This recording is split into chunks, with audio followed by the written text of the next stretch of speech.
Hello friends, कैसे हो? I hope आप सब अच्छे होंगे। तो आज की हम इस अपनी वीडियो में मध्यकालीन भारत का इतिहास पढ़ेंगे, जो कि 712 ईस्वी से 1707 ईस्वी तक चला था। तो देखिए, इस्लाम धर्म की स्थापना हज़रत मोहम्मद साहब ने की। किसने की थी?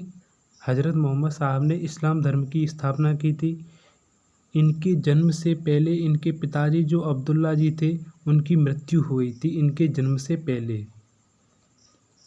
तो देखिए, मुस्लिम शासन के 5 स्तंभ बताए गए हैं। क्या बताए गए हैं? 5 स्तंभ बताए गए हैं।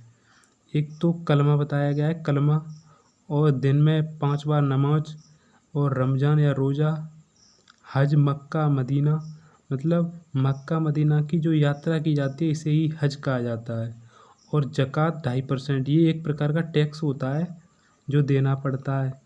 और इन सभी पांचों स्तंभों को जो प्रयोग करता है, ये मुस्लिम शासन के ये 5 स्तंभ बताए गए हैं।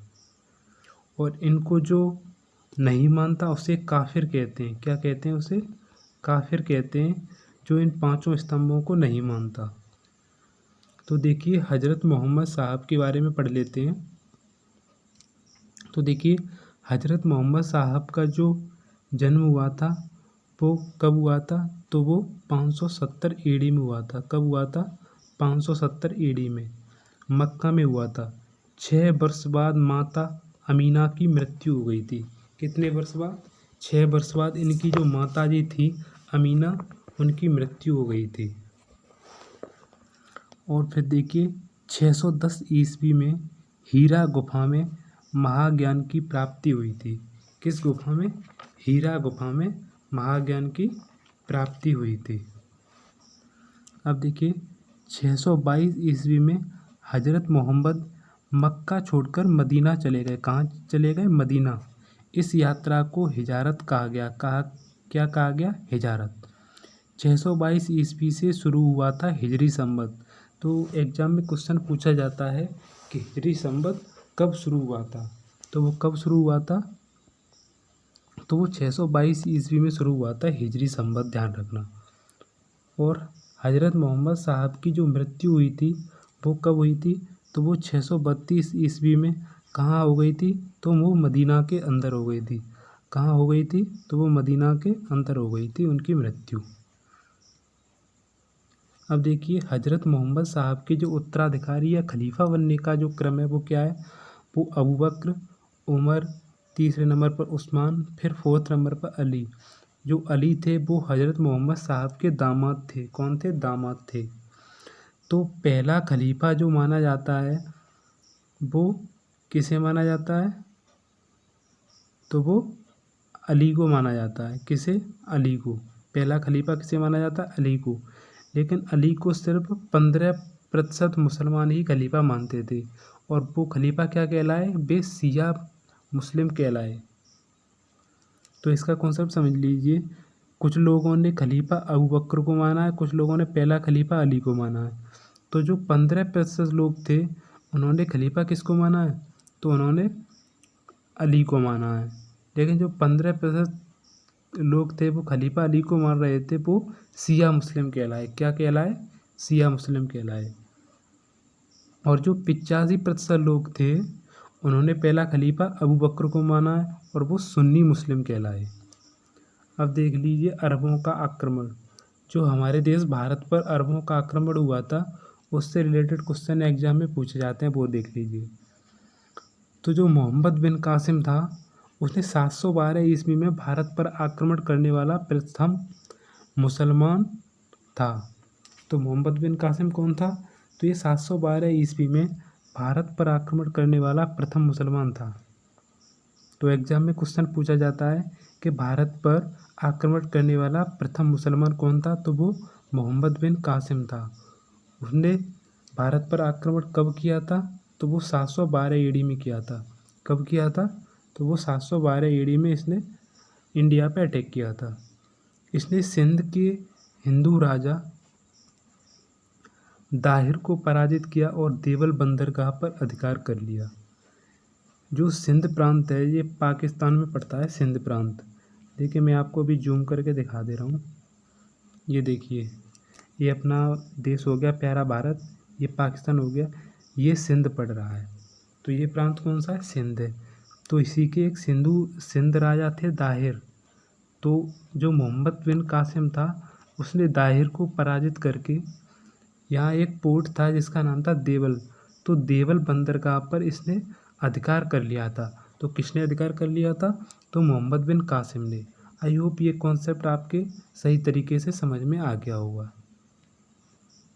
अब देखिए, मोहम्मद बिन कासिम ने भारत में सबसे पहले जजिया कर लगाया था। क्या लगाया था? जजिया कर, जो कि गैर मुस्लिमों से वसूला जाता था।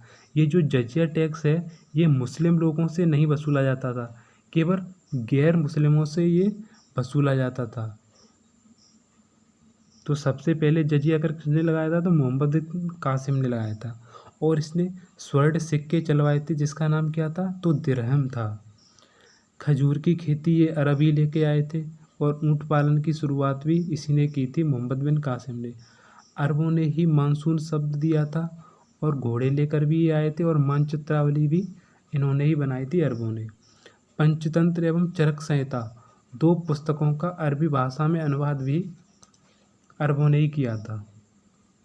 अब देख लिए तुर्क आक्रमण, ये भी एग्जाम में बार बार पूछे जाते हैं।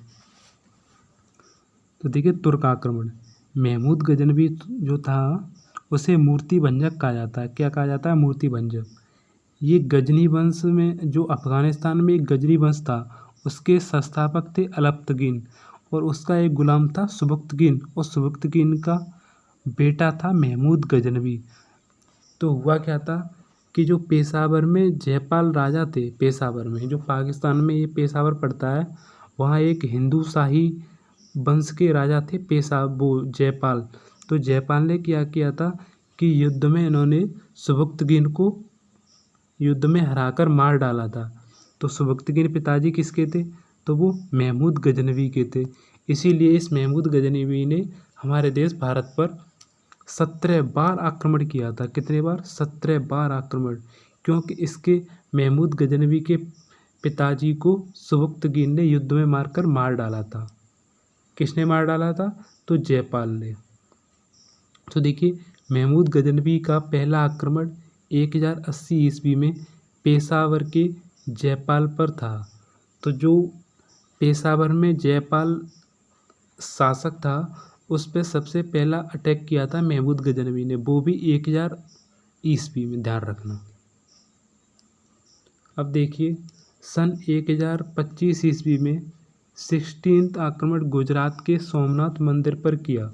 तो जो 16वां आक्रमण था ये सोमनाथ मंदिर पर किया। तब गुजरात का जो राजा था वो भीमफस्ट था। कौन था? भीमफस्ट, जो कि चालुक्य वंश का राजा था। सोमनाथ मंदिर का निर्माण पहले भीमफस्ट ने, बाद में सरदार वल्लभ भाई पटेल ने कराया था। तो जो गुजरात का सोमनाथ मंदिर है, इसका जो सबसे पहले निर्माण है वो भीमफस्ट ने, उसके बाद में सरदार वल्लभ भाई पटेल ने कराया था। अब देखिए, महमूद गजनवी ने 1027 ईस्वी में अंतिम आक्रमण जाटों पर किया था। किस पर किया था? तो जाटों पर। जो राजस्थान के जाट थे उन पर महमूद गजनवी ने 1027 ईस्वी में अंतिम आक्रमण किया था। अब देखिए, 1030 ईस्वी में महमूद गजनवी की मृत्यु हो गई थी। तो 1030 ईस्वी में किसकी मृत्यु हो गई थी? तो वो महमूद गजनवी की मृत्यु 1030 ईस्वी में हो गई थी। अब देखिए, महमूद गजनवी के कुछ प्रसिद्ध लेखक हैं, उसके बारे में देख लीजिए। एक लेखक थे इनके अलबरूनी, उनकी पुस्तक है किताब उल हिंद, जो कि बहुत ही इम्पोर्टेंट बुक है, जिससे रिलेटेड एग्जाम में क्वेश्चन पूछे जाते हैं। क्या पूछा जाएगा कि अलबरूनी की पुस्तक का नाम क्या है? तो किताब उल हिंद। और एक थे इनके लेखक फिरदौसी, उनकी पुस्तक थी शहनामा। क्या थी? शहनामा। ये शाहनाम थोड़े टाइपिंग मिस्टेक हो गया, इसका नाम था शहनामा। क्या था? शहनामा। तो इनकी जो पुस्तक थी फिरदौसी की, उसका नाम था शहनामा। क्या था? शहनामा। उत्बी की पुस्तक का नाम था चचनामा। क्या था? चचनामा। और जो बैहागी की पुस्तक थी उसका नाम था तारीख ए सुबक्तगीन। क्या था? तारिक ए सुबुक्तकीन, ये बैहागी की पुस्तक का नाम था। तो महमूद गजनवी पहला मुस्लिम शासक था जिसने सुल्तान एवं गाजी की उपाधि धारण की थी। इसने किसकी उपाधि धारण की थी? सुल्तान एवं गाजी की उपाधि धारण की थी। किसने? तो महमूद गजनवी ने। देखिए, अब देखिए मोहम्मद गोरी को पढ़ लेते हैं। अब देखिए, मोहम्मद गोरी गजनी का रहने वाला तथा गौर वंश से संबंध रखता था। किससे? गौर वंश से संबंध रखता था। कौन? तो मोहम्मद गोरी। देखिए, मोहम्मद गोरी ने पहला आक्रमण 1175 ईस्वी में मुल्तान में करमाती मुसलमानों पर किया था। किस पर किया था? करमाती मुसलमान पर। मोहम्मद गोरी ने दूसरा आक्रमण 1178 ईस्वी में भीम सेकंड के खिलाफ किया पाटन में। ये पाटन गुजरात में पड़ता है, जिसमें भीम सेकंड की विजय हुई थी। तो जो मोहम्मद गोरी था उसने दूसरा आक्रमण 1178 ईस्वी में किया था। किस में किया था? 1178 ईस्वी में, और वो भीम सेकंड के खिलाफ किया था। और कहाँ किया था? तो पाटन में, जिसमें भीम सेकंड की विजय हो गई थी। सन 1179 ईस्वी में मोहम्मद गोरी ने सिंध और कश्मीर पर अधिकार कर लिया था। तो जो सिंध क्षेत्र था पाकिस्तान का, और हमारे प्यारे भारत देश का जो पार्ट है कश्मीर, इस पर अधिकार कर लिया था। अब देखिए, इसी समय दिल्ली, अजमेर, सांबर में चौहान वंश का राजा, दिल्ली, अजमेर और सांबर और चौहान वंश का राजा पृथ्वीराज चौहान राज्य किया करता था। इसके अन्य नाम पृथ्वीराज थर्ड, राय पिथौरा आदि थे। इसी का एक दरबारी कवि था चंदबरदाई। कौन था? चंदबरदाई, जिसने एक प्रसिद्ध रचना लिखी है जिसका नाम है पृथ्वीराज रासो। क्या नाम है? पृथ्वीराज रासो। अब देखिए, तराइन का प्रथम युद्ध पढ़ लेते हैं। ये 1191 ईस्वी में हुआ था। तो तराइन का प्रथम युद्ध मोहम्मद गोरी और पृथ्वीराज चौहान के बीच हुआ था, जिसमें चौहान की जीत हो गई थी। क्या हो गई थी? चौहान की जीत हो गई थी। अब देख लीजिए तराइन का द्वितीय युद्ध, ये कब हुआ था? तो ये 1192 ईस्वी में हुआ था तराइन का द्वितीय युद्ध। तराइन का द्वितीय युद्ध मोहम्मद गोरी और पृथ्वीराज चौहान के बीच हुआ था, जिसमें मोहम्मद गोरी की क्या हो गई थी? तो जीत हो गई थी। गौरी की सहायता जयचंद ने की थी। किसने की थी? जयचंद ने की थी। ये जयचंद कन्नौज का शासक था। तो तराइन के द्वितीय युद्ध में पृथ्वीराज चौहान की हार हो जाती है और मोहम्मद गोरी की विजय हो जाती है, और मोहम्मद गोरी की इसमें सहायता की थी जयचंद ने। अब देखिए 1193 ईस्वी में मोहम्मद गोरी ने दिल्ली को राजधानी बना लिया। अब देख लिए चंदावर का युद्ध, ये काफ़ी इंपॉर्टेंट है, जो 1194 ईस्वी में हुआ था चंदावर का युद्ध। अब देख लीजिए, यह युद्ध मोहम्मद गोरी और जयचंद के बीच हुआ था, जिसमें युद्ध जयचंद हार गया था। जिसमें यह युद्ध जयचंद हार गया था। तो देखिए, तराइन के द्वितीय युद्ध में जयचंद ने गौरी की सहायता की थी, और फिर 1194 ईस्वी में चंदावर का युद्ध हो गया, जो कि मोहम्मद गोरी और जयचंद के बीच हुआ। इसमें जयचंद की हार हो जाती है। इस युद्ध में कुतुबुद्दीन ऐबक ने मोहम्मद गोरी की सहायता की थी। तो ये जो कुतुबुद्दीन ऐबक था, ये इसका गुलाम था मोहम्मद गोरी का। तो मोहम्मद गोरी की सहायता किसने की थी? तो कुतुबुद्दीन ऐबक ने की थी।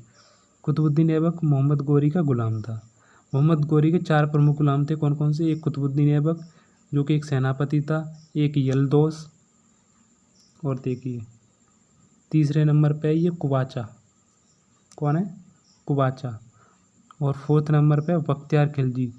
जो बख्तियार खिलजी कौन है? तो बख्तियार खिलजी ने 1204 ईस्वी में नालंदा विश्वविद्यालय नष्ट कराया था। कौन सा विश्वविद्यालय? नालंदा विश्वविद्यालय। अब देखिए 1194 ईस्वी में मोहम्मद गोरी गजनी वापस लौट गया तथा कुतुबुद्दीन ऐबक को सेनापति बना दिया। किसी सेनापति बना दिया? कुतुबुद्दीन ऐबक को। अब देखिए, कुतुबुद्दीन ऐबक ने 1194 ईस्वी में किस किस का निर्माण करवाया? तो कुब्बत उल इस्लाम मस्जिद दिल्ली में बनवाई, और 2.5 दिन का झोंपड़ा अजमेर में बनवाया, राजस्थान में। और देखिए 1199 ईस्वी में कुतुबुद्दीन ऐबक ने कुतुब मीनार की नींव रखी थी। कब रखी थी? तो 1199 ईस्वी में। लेकिन इसे पूरा कराया था 1229 ईस्वी में इसके गुलाम या दामाद इल्तुतमिश ने। और 1206 ईस्वी में मोहम्मद गोरी गजनी लौटते समय जाटों से मुठभेड़ में मर गया। तो जाट कहाँ के थे? वे कश्मीर के थे। तो मोहम्मद गोरी की 1206 ईस्वी में मृत्यु हो जाती है गजनी लौटते समय। मोहम्मद गोरी अली मर्दान द्वारा मारा गया था 1206 ईस्वी में, ये भी ध्यान रखना। किसके द्वारा मारा गया था? तो अली मर्दान द्वारा मारा गया था।